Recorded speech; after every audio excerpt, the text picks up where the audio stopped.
Well, it is great to be with you here on this incredible day, and I gotta say, it's a pretty cool trick where when people say good morning, you guys say it back in unison. So let me say good morning to the class of 2025. I want to say, first of all, thank you all for having me, and thank you especially to Vice Admiral Davids and Captain Allman for your hospitality. Thank you as well, of course, to Secretary Phelan for that great speech, Admiral Kilby, and General Smith for all that you do for our country. First off, I want to say, both from me and from President Trump, congratulations to the class of 2025.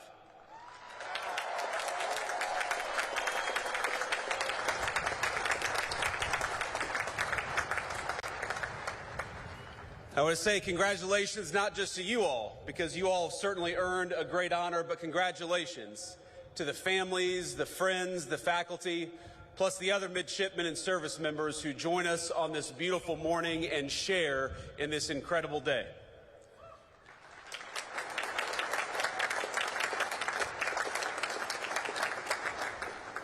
Now, it's always dangerous to give a politician a microphone, but I know that I am one of the very last things standing between you and your commission and your diploma. And so, out of respect, I just want you to know that this is only going to be a 3.5 or 4 hour speech. I hope you all brought your sunscreen because it's bright out here. But today is such an incredible day for you. Tonight, you'll celebrate in the finest tradition of the United States Naval Academy with great food and, of course, maybe a little drink.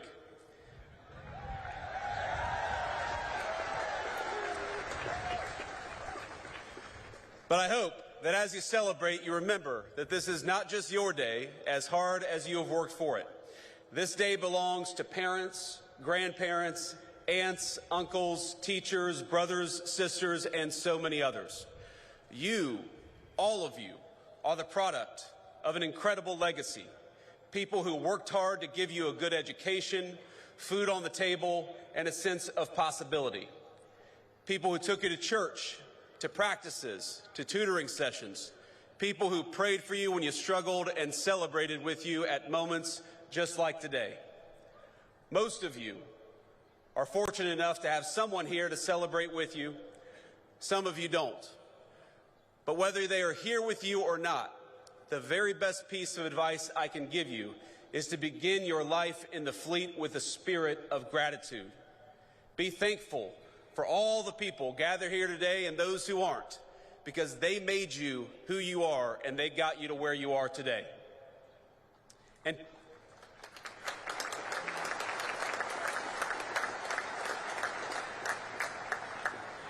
And I hope you'll take from that gratitude a sense of duty. You owe it to the American people, to yourselves, but most of all to the people who sacrificed so hard to get you here. You owe it to them to do the best job you can, and I know that is exactly what you're going to do. Now, it's customary in speeches like this for people like me to offer words of congratulations and maybe a little bit of advice. Of course, I just did exactly that. But you're not just graduates of some random university about to embark on careers in the private sector, and I'm not just giving another political speech. I'm your vice president. And the minute you walk off this stage with your diploma and your commission, you will be officers in the United States Navy and the United States Marine Corps, and that is an incredible thing.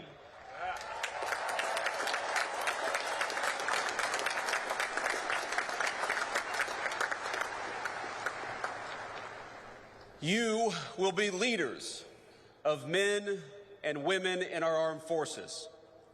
So while President Trump and I congratulate you on this incredible achievement, I also thought it would be appropriate to tell you a bit about how the President and I think of your mission in this new and very dangerous era for our country. Now, last week, the President took a very historic trip to the Middle East, meeting with heads of state in Qatar, Saudi Arabia, and the United Arab Emirates. Most of the headlines focused on the trillions of dollars of new investment the President secured for our country, and that's, of course, an important thing. But I actually think the most significant part of that trip is that it signified the end of a decades-long approach in foreign policy that I think was a break from the precedent set by our founding fathers. We had a long experiment in our foreign policy that traded national defense and the maintenance of our alliances for nation building and meddling in foreign countries' affairs, even when those foreign countries had very little to do with core American interests. What we're seeing from President Trump is a generational shift in policy with profound implications for the job that each and every one of you will be asked to do. Now, following the collapse of the Soviet Union, our policymakers assumed that American primacy on the world stage was guaranteed. For a brief time, we were a superpower without any peer, nor did we believe any foreign nation could possibly rise to compete with the United States of America. And so our leaders traded hard power for soft power. We stopped making things, everything from cars to computers to the weapons of war, like the ships that guard our waters and the weapons that you will use in the future. Why did we do that? Well, too many of us believed that economic integration would naturally lead to peace by making countries like the People's Republic of China more like the United States. Over time, we were told the world would converge toward a uniform set of bland, secular, universal ideals, regardless of culture or country. And those that didn't want to converge, well, our policymakers would make it their goal to force them by any means necessary. So instead of devoting our energies to responding to the rise of near-peer competitors like China, our leaders pursued what they assumed would be easy jobs for the world's preeminent superpower. How hard could it be to build a few democracies in the Middle East? Well, almost impossibly hard, it turns out, and unbelievably costly. And it wasn't our politicians who bore the consequences of such a profound miscalculation. It was the American people, to the tune of trillions of dollars, but more than anyone, it was borne by the people who were in your shoes just a few short years ago, by our service members and their families. The tens of thousands of warfighters who sacrificed precious time, energy, and in some cases their very lives in the line of duty. They are the ones who bore the costs of past failure. Our leaders abandoned clearly stated strategic goals for lofty, often incoherent abstractions. This is how, for example, we wound up chasing a $230 million pier in Gaza that worked for a grand total of 20 days while injuring over 60 American service members in the construction and maintenance of that pier. Our government took its eye off the ball of great power competition and preparing to take on a peer adversary, and instead we devoted ourselves to sprawling, amorphous tasks like searching for new terrorists to take out while building up faraway regimes. Now, I want to be clear. The Trump administration has reversed course. No more undefined missions. No more open-ended conflicts. We're returning to a strategy grounded in realism and protecting our core national interests. Now, this doesn't mean that we ignore threats, but it means that we approach them with discipline, and that when we send you to war, we do it with a very specific set of goals in mind. And consider how this played out in just the last major conflict we engaged in with the Houthis over in the Middle East. We went in with a clear diplomatic goal, not to enmesh our service members in a prolonged conflict with a non-state actor, but to secure American freedom of navigation by forcing the Houthis to stop attacking American ships. And that's exactly what we did.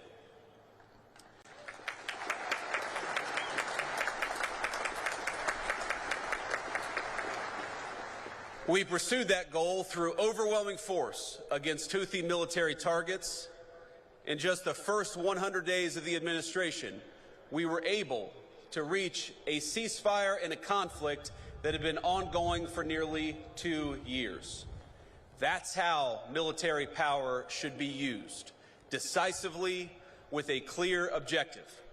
We ought to be cautious in deciding to throw a punch, but when we throw a punch hard, and we do it decisively, and that's exactly what we may ask you to do.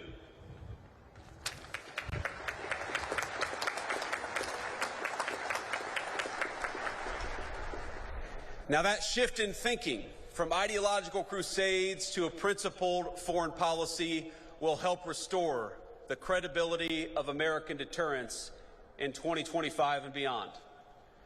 With the Trump administration, our adversaries now know when the United States sets a red line, it will be enforced. And when we engage, we do so with purpose, with superior force, with superior weapons, and with the best people anywhere in the world.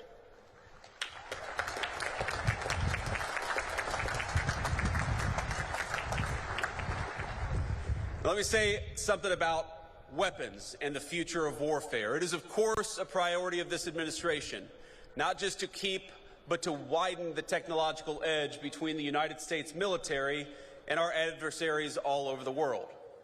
In the wake of the Cold War, America enjoyed a mostly unchallenged command of the commons, airspace, sea, space, and cyberspace.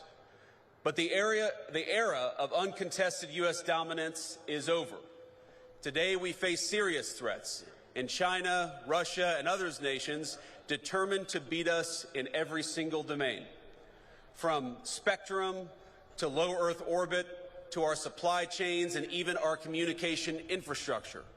Technology has lowered the cost of disruption, and so we must be, all of us, not just smarter. We got to make sure that we send our troops to war, we do it with the right tools. We can no longer assume our engagements will come without cost. That's why the Trump administration is investing in innovation, rewarding risk takers at the Department of Defense, and streamlining weapons acquisition for the new century. Investing in cutting-edge weaponry like hypersonics is important, but just as important are the low-cost, high-impact technologies that are already transforming the battlefield, things like drones. And by the way, when we talk about innovation, innovation is not just happening in the laboratory of a defense contractor. Innovation increasingly is happening on the very battlefields that you will lead troops on. So that you are not just recipients of innovation, you're not just users of tools, you will very often be developing tools in this new century. Our lawmakers and military brass alike must learn to adjust to a world where cheap drones, readily available cruise missiles, and cyber attacks cause extraordinary damage to our military assets and our service members. And it will be you, the graduates gathered here today, who will lead the way for the rest of us. Your service will bring new challenges and environments, including ones unfamiliar even to those who have served before you. You will deploy new equipment, new systems, and new technology. And through those experiences, it is you who will learn, who will teach others, and will help our services and our entire country adapt to the future we're confronting. Now, the extraordinary education you have received is an investment by the American people, an investment not only in your courage, but in the strength of your minds and the promise of your leadership. Because your nation rests easier knowing that we have the most brilliant strategists and tacticians standing guard. Men and women like you, brilliant enough to preempt and, if called, fight and win the wars of tomorrow. And as technological change continues to transform the battlefield, it only heightens the importance for this administration, for our whole country, on investing in our military's human capital. That's you, in the well-being of our warfighters, in your brilliance, in your strategic innovation. Modernization isn't just about tactics and tools. It's about meeting the needs of our service members. For too long, we asked too much of too few. Past leaders sent our service members on mission after mission with no exit strategy, no end in sight, and with little articulation for the American people or for the warfighters about what we were doing. When we extend the deployment of an aircraft carrier, that has real impact on people's lives, and we're aware of it. They miss their families, of course they miss their loved ones and their home life. They accept that sacrifice, and that's the job that you've taken on. But the job that we have taken on is to never misuse that sacrifice or never ask you to do something without a clear mission and a clear path home.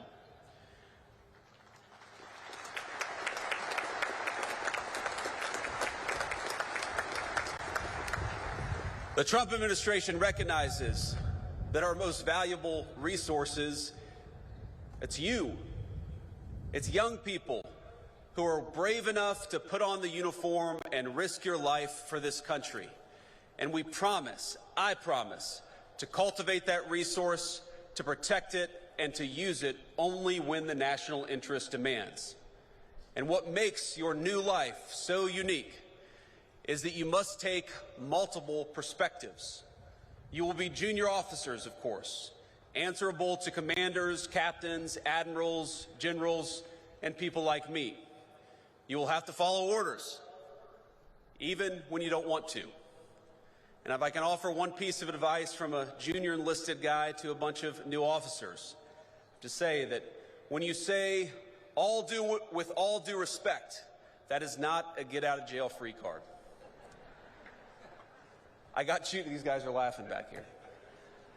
I got chewed out more times than I can remember because I assumed that I could say whatever I wanted to so long as I said with all due respect before it. That's not how it works out. You learn that the hard way. But importantly, you are not just following orders. More often than not, you will be giving them. And just as I see you as our most precious resource, so you must see the men and women who call you sir and ma'am as your most sacred charge. You will not just be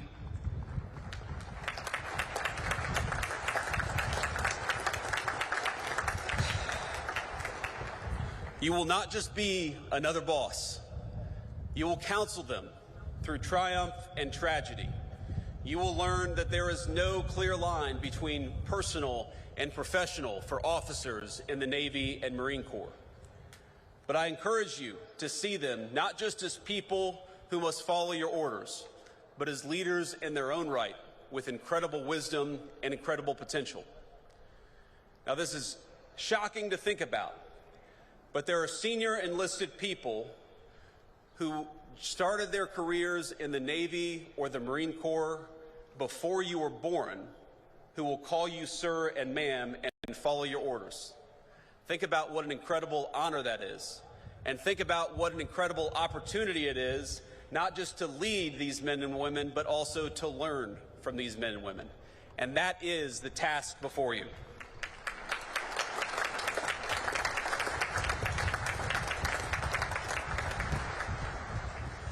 You will lean on that experience, of course, but still, you're more often than not, you're going to be the one in charge. That is an honor, but it's a responsibility that ought to give you chills. You've made it now through one of the most demanding institutions in the entire world. You have earned your commissions, and you've stepped forward to serve at a moment when your country needs you now more than ever. But you're stepping into gigantic shoes, and it's worth taking stock of that as you prepare to receive your commission. Those of us who've served know that graduates of the Naval Academy, they have a certain energy, a certain aura, a certain respect when they're out there in the fleet. Let me just give you an example. Today is your day, of course, and you should celebrate. But in 3 days, the President and I will lead the most solemn occasion in our nation, Memorial Day at Arlington Cemetery. You'll learn, as I have, that when people say things like Happy Memorial Day, You appreciate the sentiment behind it, but you know that it's wrong. Because Memorial Day is not a happy day. And Memorial Day is not for those who served and came home. It is for those who served and didn't. Every Memorial Day, I think about a graduate of this institution, Major Megan McClung. She was an officer I served with. She was bright, tough, and incredibly dedicated to her job. She arrived in Iraq not long after me and was killed in action not long after that. She loved this institution. And like so many that came before her, she built on its legacy in the way that she served her country.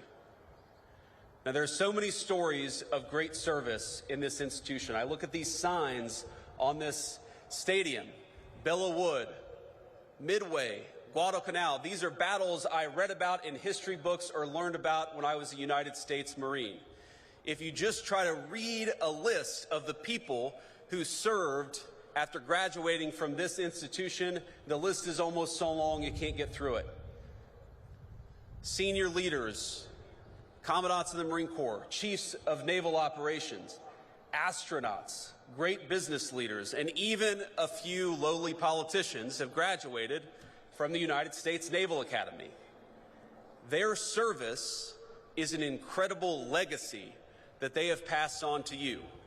And you are the bridge that connects the incredible heritage of this institution to the future duties and responsibilities your country needs you to perform. That's an incredible honor, but it's also an incredible responsibility, and I hope you take it seriously. People will look at you as graduates of the Naval Academy in a different way than they look at most of the people that you will meet every single day.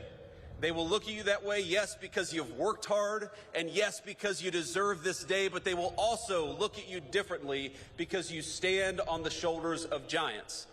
And 20, 30, or 40 years from now, there are people who are going to be standing on your shoulders. So please remember that. Please take it seriously, and please recognize that you become part of a brotherhood and sisterhood that will enable you to do great things, that will support you as you do them, but will ask you to give back as you should in return. You are the inheritors of a national tradition dating back 250 years. It began with John Paul Jones, and the founders of this country asked the United States Navy to take on the most powerful Navy on earth, and we won. Our first patriots knew the stakes. They did not seek out war. They did everything they could to advocate and petition for their own liberties. But when the time came, they raised a military, they raised a Navy, and they fought like hell. Their examples lives on in all of you. In their courage, we see the roots of your calling to be strong but not reckless, to seek peace but never at the expense of liberty, to hold firm to your convictions even when the cost is high. Now, I want to say to all of you, I've been vice president for all of about 120 days. And this summer, I will celebrate my 41st birthday. But I have never, in those 41 years, been so proud as I am today, to honor you, to celebrate you, and to congratulate you on a job well done.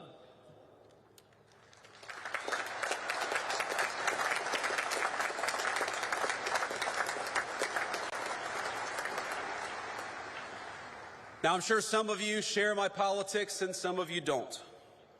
But I know today I speak for a grateful nation when I say we are rooting for you, Naval Academy Class of 25. We are proud of you, and we depend on you. Congratulations, Godspeed, and do great work.